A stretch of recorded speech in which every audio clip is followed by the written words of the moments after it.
Hello Aqua friends, welcome to my channel. Today I am doing this zombie woman for Halloween. I have not done a person yet on my website, an actual human figure, so bear with me. This is something I still need practice with, but I think she actually came out pretty good. I'm starting with just her face because I figured if I screwed that up and I couldn't get that right, then I would just have to scrap the whole project. So wet on wet with the greenish hue for her skin, adding in the dark black areas with neutral tint. Okay, so this is our base coat basically.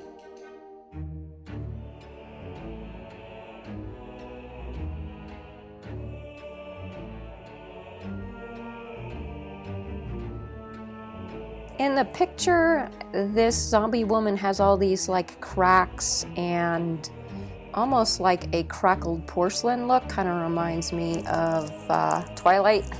Any Twilight fans out there? So I added a little bit of salt to that area that's missing the skin just to get a textured effect in that area, increasing the amount of pigment in my second layer. So basically just going back over everything and darkening it up, because as you know, watercolor dries so much lighter. When you're doing it, you're like, oh man, this is like perfect. And then you come back when it's dry and you're like, ugh, oh my God, I can't believe how light it is now. And it just doesn't look as good. So to get vibrancy, you need multiple layers. Multiple layers. I'm going to repeat that, multiple layers. I do add a lot of detail to my paintings.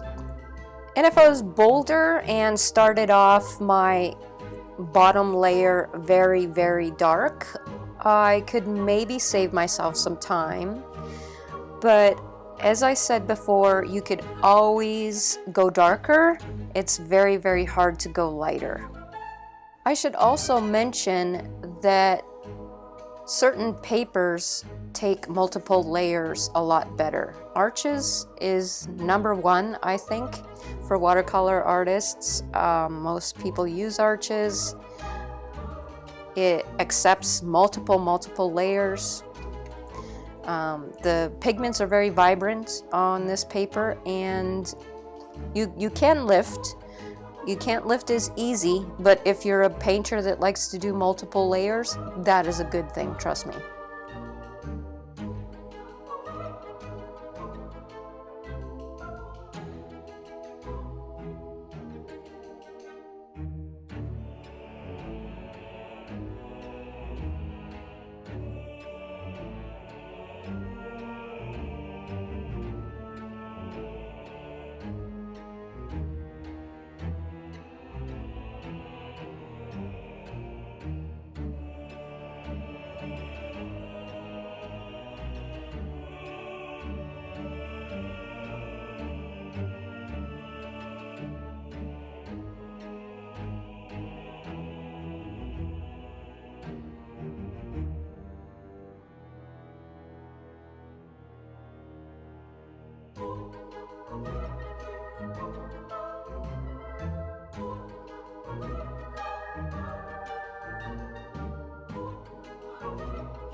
So there's like a shadow around her hood, so I'm adding in a line of black, and then taking a moistened brush, I just went around that again to soften the edges, and you could really see it's given it a much more three-dimensional look.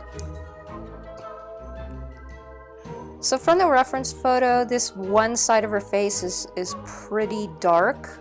Obviously I don't have all the darkness that I need on that side, but then the one eye is red, which really attracted me to this reference photo because she's green and she's got this one red eye, and the background does have some warmth in it. So it's just a really cool picture.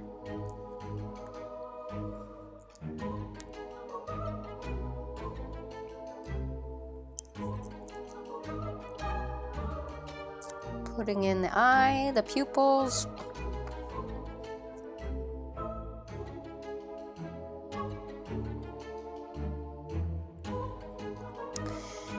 And while I'm at it, I'm just going back over the eye and adding in those dark areas again.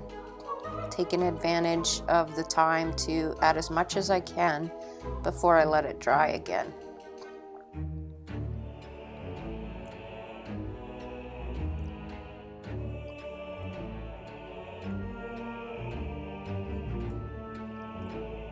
Going even darker around the hood, because there's a shadow there.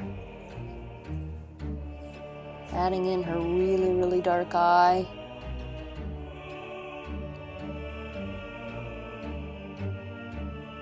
And yes, I am painting in my pajamas. I told you, it's the best time to paint.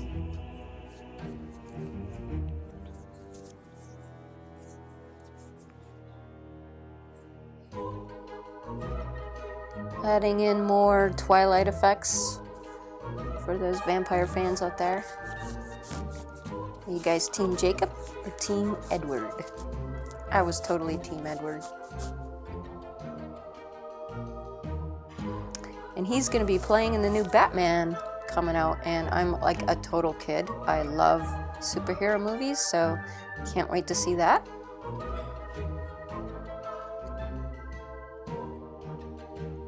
Sort of adding in shadows around that eye, getting the right side darker.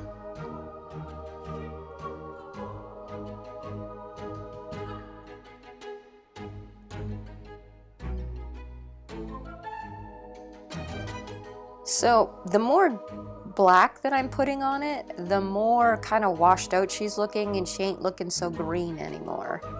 So I will be going back over her skin.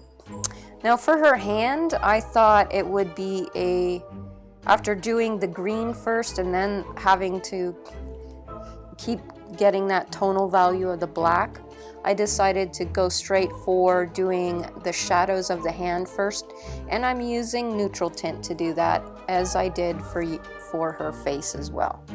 So neutral tint is kind of like my black, and the darkest darks, when I do add those in, I did use a little bit of lamp black.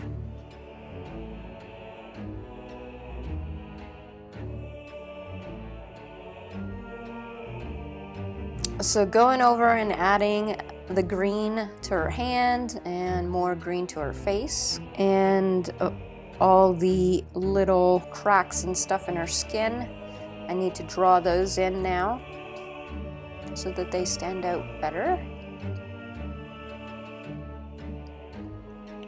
And this is like kind of like the fun part. You're just kind of doing all these like meandering lines, and then you're like, you miss a piece of flesh here and a little chunk there, and it's like totally awesome Halloween fun.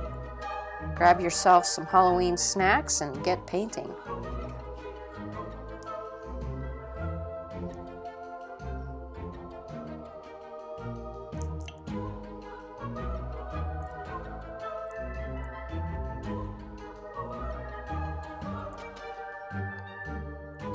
Going darker with my neutral tint, and in the crevices of those fingers it's a lot darker. So constantly building up those colors, increasing the saturation of the greens, and for that I used sap green and iso yellow deep, which made a really nice vibrant zombie flesh color.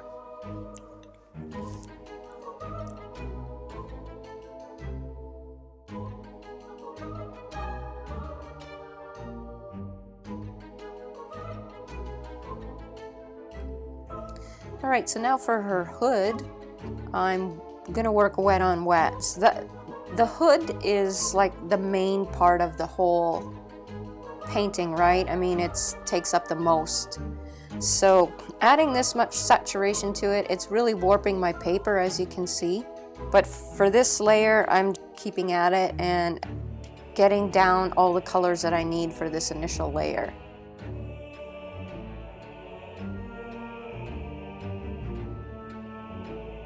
Paying attention to where my highlights are going to be, just lifting a few areas so I remember where there's a kind of going to go. And this sort of weird texture of the cracks are if you take a good look at the reference photo, which I'm going to include in the description below, it has these cracks over the whole thing. It's like this layer, I think, that they put on their artwork, and it's really cool. So I tried to add some of those meandering lines on her cloth as well. But I was mostly interested in making sure those really stood out on her face so that she like looks dead.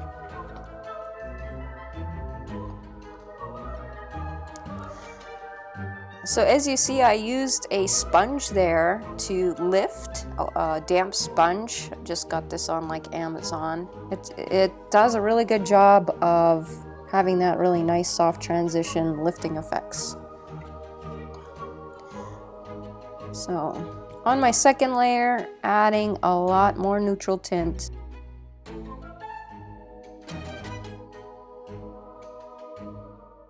My bird was in the way. I had to go put him away because he was trying to drink my paint water, which would not be a good thing.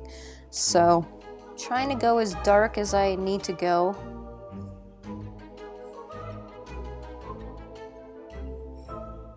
With the cloth there. It's a pretty dark painting. It's a pretty dark reference photo, so I knew doing this that, you know, I'm gonna have to do like multiple layers, but I tend to like that sort of painting, so.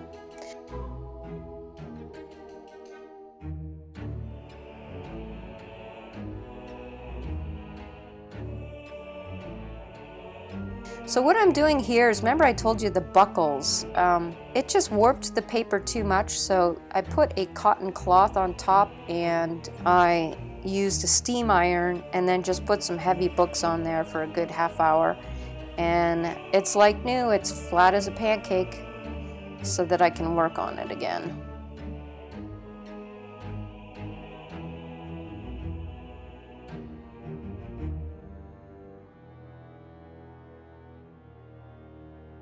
Going darker and darker.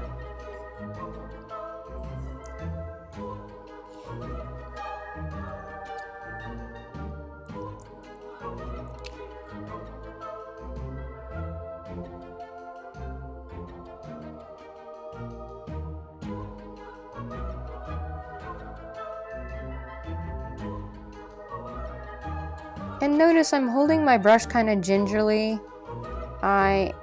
I'm just holding it really loose to make all those little lines on the cloth.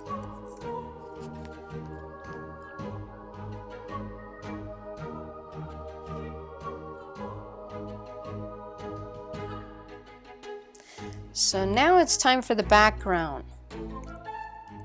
So the background is very warm, and that's why it's such a cool reference photo, is because you have this contrast of like the oranges and reds against the green.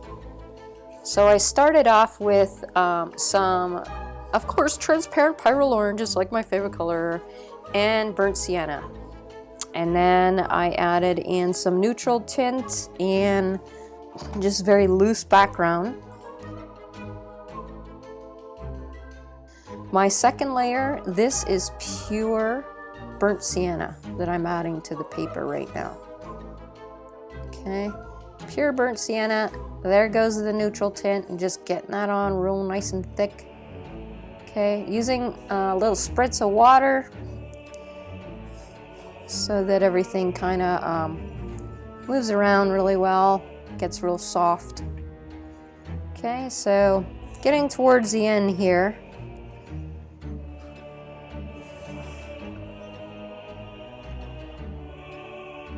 Getting that one side of her eye as dark as it needs to be. Getting more dark around the left side of the eye.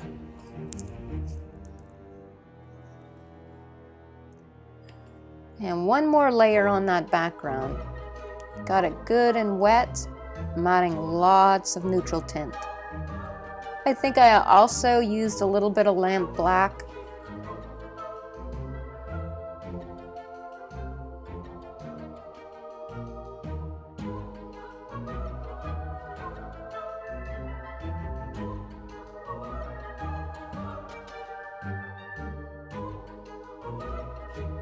So this is the final stretch, folks. The only thing left to do is lift some of these folds in the cloth. So I'm just using a flat brush, and it's a damp flat brush, and I'm constantly lifting areas where all these little folds of fabric is that I see in the reference photo. Now, I'm not trying to do every last single fold because, you know, that's going to take forever. But I just want the general feel of the fabric.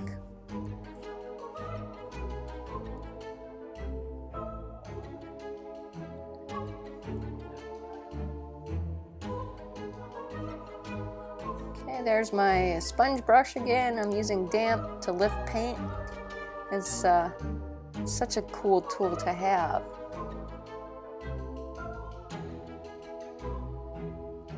Alright, final darkness. This is where the focus is on her face, so I'm going back over those cracked lines and her eye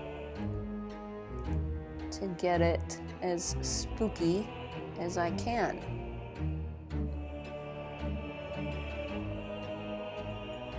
Softening it out, and that's it, guys. I hope you enjoyed this tutorial. Please like and subscribe if you enjoy my artwork, and I'll see you next week.